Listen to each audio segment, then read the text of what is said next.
Hey everybody, happy Wino Friday from Mr. Bernie and Mr. Max and I from beautiful Clearwater, Florida this evening. We hope everybody's had a great week and looking forward to spending the weekend with family and friends, getting out there spending some time together. Again, I want to thank you guys for allowing me the opportunity to take some time to work on my recovery and healing and rest, and it certainly has helped, and I appreciate that. I do want to, as always, give a quick thank you out to our tireless researchers and doctors and nurses and frontline workers as you continue to fight this virus. I want to make sure that we never forget that or minimize your efforts, so thank you. All right, necessary legal disclaimer. I am not being paid for these personal posts. The information shared here are my opinions only and for the sole purpose of education. I am not offering any medical advice or medical recommendations under the terms of a doctor-patient relationship. The information regarding COVID-19 is rapidly changing and may already not be current by the time you receive this information on here. Okay, on a personal note, I had a pretty busy day today. Went and had follow-up laboratory blood work drawn as a follow-up to my hospitalization. I had a telemedicine visit with my pulmonary care team. Took the car for a drive and went and ran it through the car wash. Drove around my beautiful neighborhood and got to see quite a few friends in the neighborhood and wave and say hi, and made me appreciate even more how happy I am to be home. Tried to go grocery shopping this afternoon, and even just getting a couple of bags of groceries, I guess, it made me realize that I still have a ways to go in terms of energy and fatigue. Even just grocery shopping and getting 2 bags of groceries pretty well wore me out. Came home, finished up some of the information that I wanted to share with you this evening on this video, and hopefully it'll be a good night's rest for me after this. I do want to give a big shout out to my medical student Judge, who has brought me into the new technology world with the new iPad Pro here. It's making my research so much faster and easier. Recording these videos, which I was just recording on my iPhone previously. I feel pretty fancy with my iPad Pro here. So thank you, Judge. Okay, so technical tonight. For the medical folks, my medical students and residents that follow along, physicians, scientists, and even just the general public who have an interest in some of the science behind what we talk about here with COVID-19. This will be a little bit longer portion tonight because a lot of people had reached out looking for information about chloroquine and hydrochloroquine, brand name Plaquenil, because of all the recent videos that have popped up on social media. There's a lot of information and anecdotal stories that are being put out there for people to look at. And we need to be very careful looking at this stuff, folks. And this is where it becomes so important. We keep saying, follow the science, follow the science.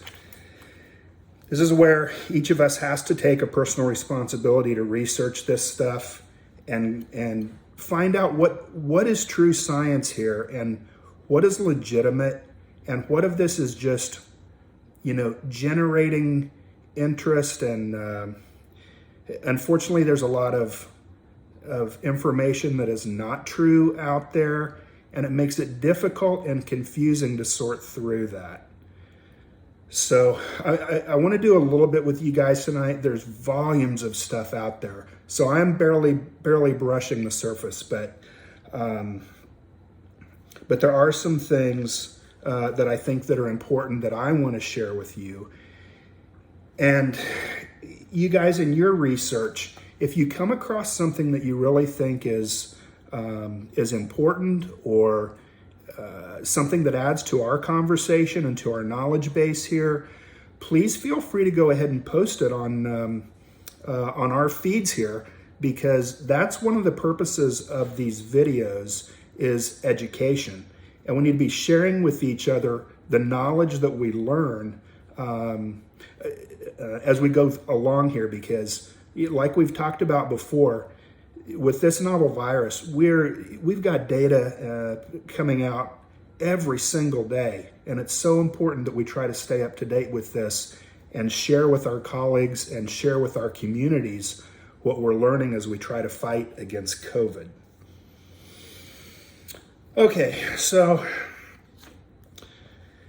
the controversy, and the discussions going on here with chloroquine and hydroxychloroquine. Let's start here. There was a French study published, International Journal of Antimicrobial Agents, March 17th, 2020. So this French study finds that hydroxychloroquine and azithromycin could reduce COVID-19 duration. Now, there were only 30 confirmed positive COVID-19 patients in this. 6 of them were asymptomatic, 22 had upper respiratory symptoms, and 8 had lower respiratory symptoms. 20 of the 30 received treatment, and while the results showed that hydroxychloroquine was effective on its own as a treatment, when combined with azithromycin, macrolide, it was more effective and by a significant margin in terms of lowering viral loads. So what does this mean in terms of asymptomatic or community infections that maybe are mild to moderate in severity?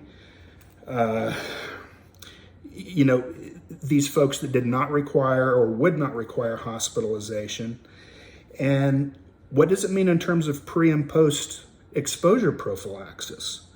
Well, there could be many implications here, especially, we obviously need more research and follow our science here, but the implications of this are far, far reaching as we talk about reopening economies, and obviously an even larger conversation being had right now across our country with decisions to reopen school districts.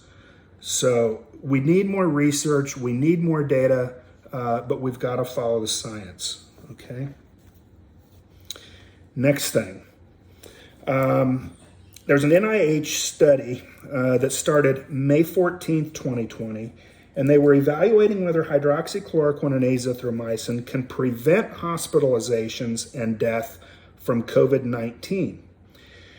Now, this NIH study was a phase 2B trial. It enrolled approximately 2,000 confirmed positive COVID-19 patients that included these 3 symptoms: fever, cough, shortness of breath. So 2,000 confirmed positive patients with fever, cough, shortness of breath. They were treated for 7 days with the hydroxychloroquine and azithromycin, and then they had a 23-week follow-up to look at endpoint. Now, I could not find the whether any of that's been published yet. I doubt if we'll see that until the 23 weeks are complete. But certainly that's going to be some interesting data to look at and something that we can look forward to there. Okay. Now, there's been a lot of hype surrounding a controversial paper that was published May 22nd, 2020 in The Lancet, which is a well-respected medical publication. That paper that was published, the data showed that hospitalized patients taking chloroquine or hydroxychloroquine were more likely to show irregular heart rhythms. Now, that irregular heart rhythm is prolonged QT interval. As a result of that, by the way, that drug was either given with or without a macrolide, okay? This is a rather lengthy article. If you have the interest, please, you can go to the Lancet 5/22/20 and delve into that a little bit more on your own. So anyway, the WHO's mega trial of potential COVID-19 treatments, they paused their recruitment into this study, into the hydrochloroquine arm as a result of this, and it was actually retracted on June 30th of 2020. So this was retracted. So obviously we're going to need more research and information coming out about that. Several people have asked about Dr. Fauci, actually what his role is. Obviously, he's a controversial individual, and everybody has an opinion about him. He is one of the authors of the textbook that we all use in medical school, Harrison's Principles of Internal Medicine. So going through medical school, we use a textbook of which he is one of the principal authors. So I certainly have some respect for Dr. Fauci personally as a physician and as a scientist.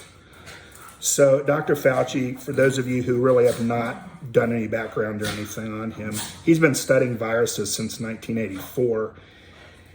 He currently serves as director of the National Institute of Allergy and Infectious Diseases. Part of it, sorry for the dogs there, guys, they're playing. Part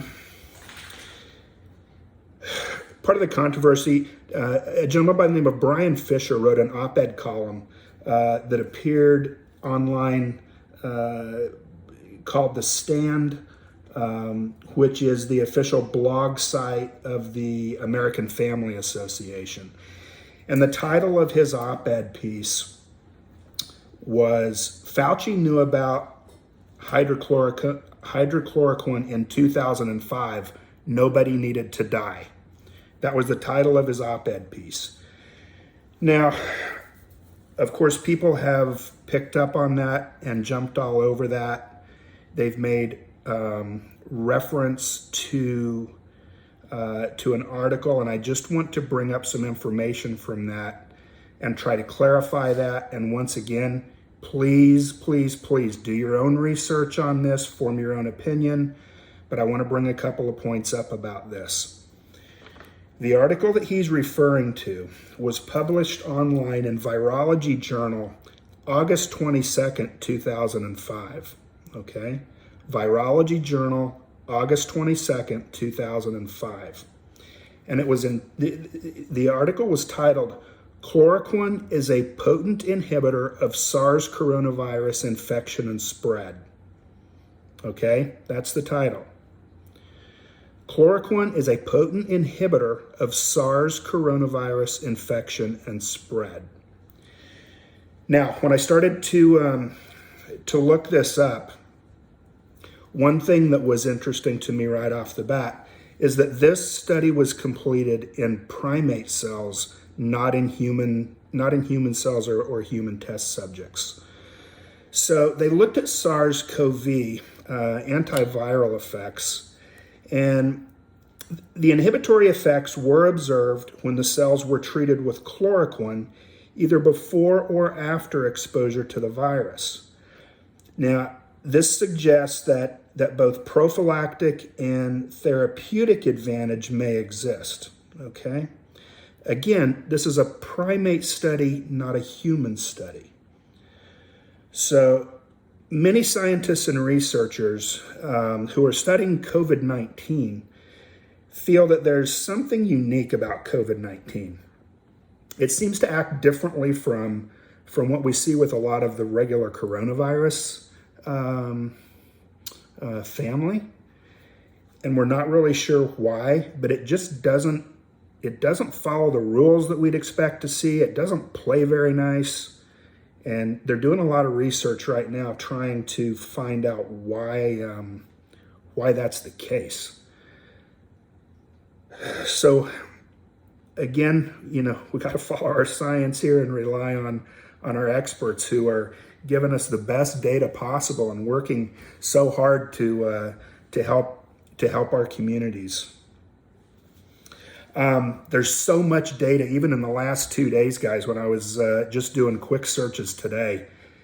And hopefully my videos have inspired some of you to take a little bit of time every day or every week or whatever to jump online and look at what, the new stuff coming out is. Even if you don't understand the scientific part of it, a lot of times there'll at least be that little summary where it says, hey, here's what you need to know. We tried this, looks like it might work, or hey, we tried this and it didn't work out so well.